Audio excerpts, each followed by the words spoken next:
ಶ್ರೀ ಸಾಯಿ ಗುರುಭ್ಯೋ ನಮಃ.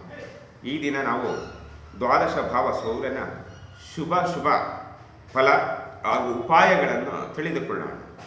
ಸೂರ್ಯ ಪ್ರಥಮ ಭಾವದಲ್ಲಿದ್ದಾಗ, ಪ್ರಥಮ ಭಾವ ಸೂರ್ಯ ಶುಭನಾಗಿದ್ದರೆ ಜಾತಕನು ಅತ್ಯಂತ ಸುಂದರ, ಸುಶೀಲ, ದಯಾಳು, ಸ್ವಚರಿತ್ರ, ಪರಿಪೂರ್ಣ, ಸ್ವತಂತ್ರ ವಿಚಾರದವ, ಜೀವನದಲ್ಲಿ ತನ್ನ ಸಕಲ ಉದ್ದೇಶಗಳನ್ನು ಸಿದ್ಧಿಗೊಳಿಸುತ್ತಾ ನಿರ್ಭೀತವಾಗಿ ಸಮಸ್ಯೆಗಳನ್ನು ಎದುರಿಸುವ ಹಾಗೂ ಸನ್ಮಾನ, ಯಶಸ್ಸು ಹಾಗೂ ಉಚ್ಚ ಪದವಿ ಹೊಂದುವ ತಂದೆಗಾಗಿ ಭಾಗ್ಯಶಾಲಿ ಹಾಗೂ ನಿಮ್ಮ ಕುಲದಲ್ಲಿ ಜನಿಸಿದವ ಹಾಗೂ ಗೌರವ ಸನ್ಮಾನ ಹೊಂದುವವನಾಗುತ್ತಾನೆ. ಇದು ಸೂರ್ಯ ಶುಭ ಸ್ಥಾನದಲ್ಲಿದ್ದಾಗ ಸಿಗುವಂಥ ಫಲಾನುಫಲಗಳು.